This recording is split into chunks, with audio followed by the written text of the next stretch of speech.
Hello, in this part of the video I'd like to talk to you about 6 problems that turn off buyers when they come to see your home. There's common problems that most people don't realize because the way you live in a home is not the way you sell a home. So you have to change your mindset, and there's simple, easy things that you can do that would correct small, minor problems that can make a big, huge difference. Okay? For example, one of them, bad odors. Okay? Most of us, when we're in our home and we're there all the time, you can have odors that you're not aware of because you just kind of get used to them. This doesn't necessarily mean you're a dirty person, your house is a dump, or anything like that. However, we have a tendency of getting used to things that we don't smell because we live there all the time. And for example, if we have pets, someone else who doesn't live in the home may come in the house and all of a sudden they have a keen sense of smell and they pick up pet odors, which if you have a pet you may not be aware of it because you're around it all the time.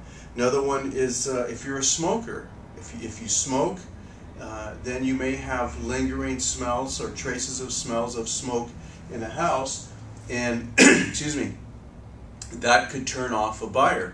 You know, they walk into the house and all of a sudden they smell a pet, and then they smell the smoke, and they say, "Ugh, I'm already turned off, I don't like it," and that's not a good way to start. So you don't want to start on your bad foot, you want to start on your best foot.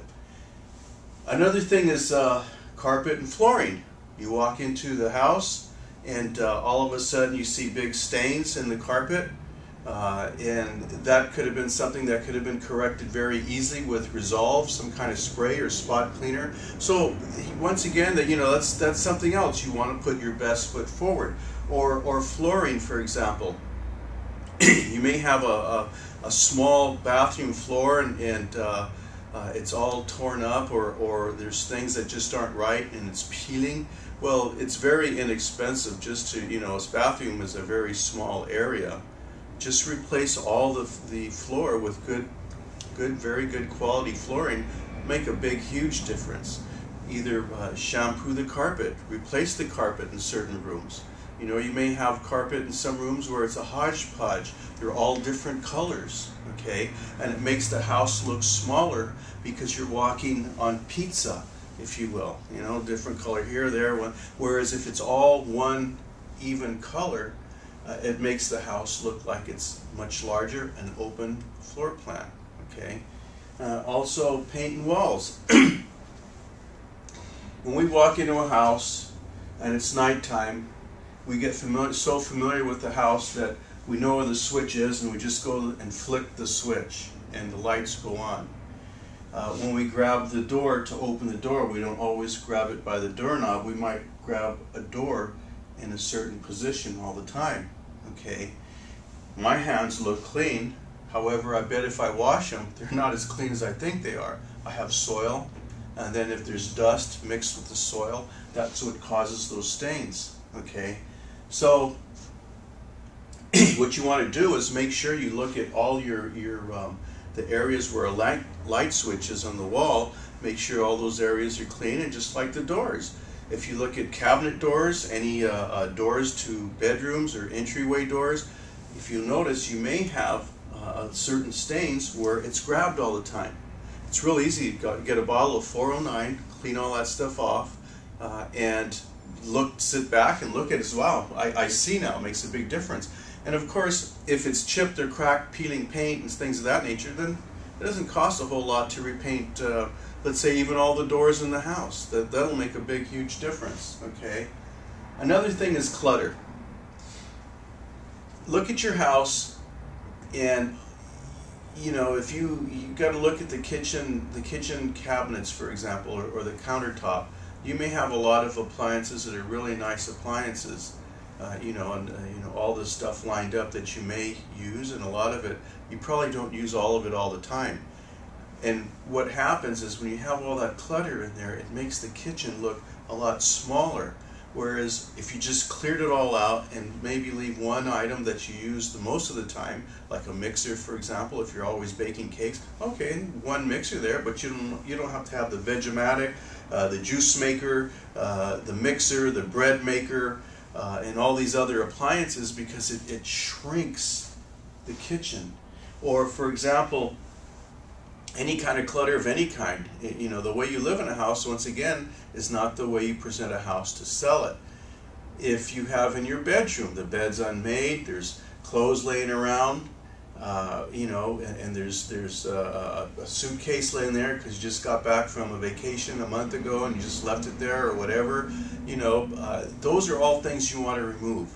So when you walk into a room, you might see the bed, the dresser, nightstand, bed's made, everything's in order, and it makes the room look a lot larger, because they walk in and say, wow, this is a good sized bedroom. That's what people always complain about, bedrooms being too small, but I don't understand. If 85% of all the homes in a given area were made between 1948 and 1955, which is pretty darn close to reality, the bedrooms are all going to be pretty much the same unless you got a custom built house.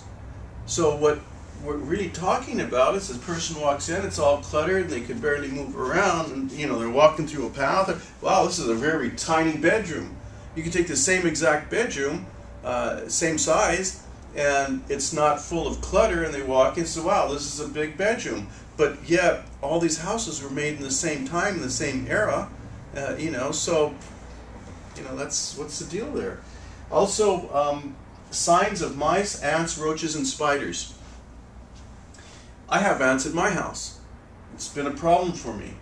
I have to change the way I get rid of the ants, and I've used different poisons. It's common.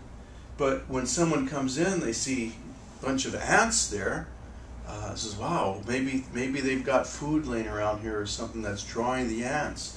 Or if they see roaches, okay, wow, these people are dirty. I don't want to move into a dirty house and inherit their problem and their germs and anything else. You know, I have a small 6-month-old baby. I don't want to expose my baby to roaches or spiders. You know, spiders are quite common. You know, so you take a broom, you look outside, you go to all the eaves, and you take off the spider webs, or you go out to the front door where you have your entry there, and you look around the entrance and in the plants down there, remove the spiders. Or you look outside in the plants and look for the spider webs. Buy some sprays and kill off the spiders. Or another thing is ants, or excuse me, mice. Set out mouse traps. If you have them, get rid of them, because you don't want that kind of stuff. That's not very inviting to look at. That's, wow, look at, there's the mice, there's the ants, where's the spiders and the roaches? I'm ready to move in now. It doesn't happen like that, okay? Or poor landscaping. Sometimes people, you might have the grass that's dying because it hasn't been watered, so water the grass, get it green. It might be overgrown because it needs edging. Edge it. You might have plants that are overgrown and they need trimming, or bushes. Trim them down, okay?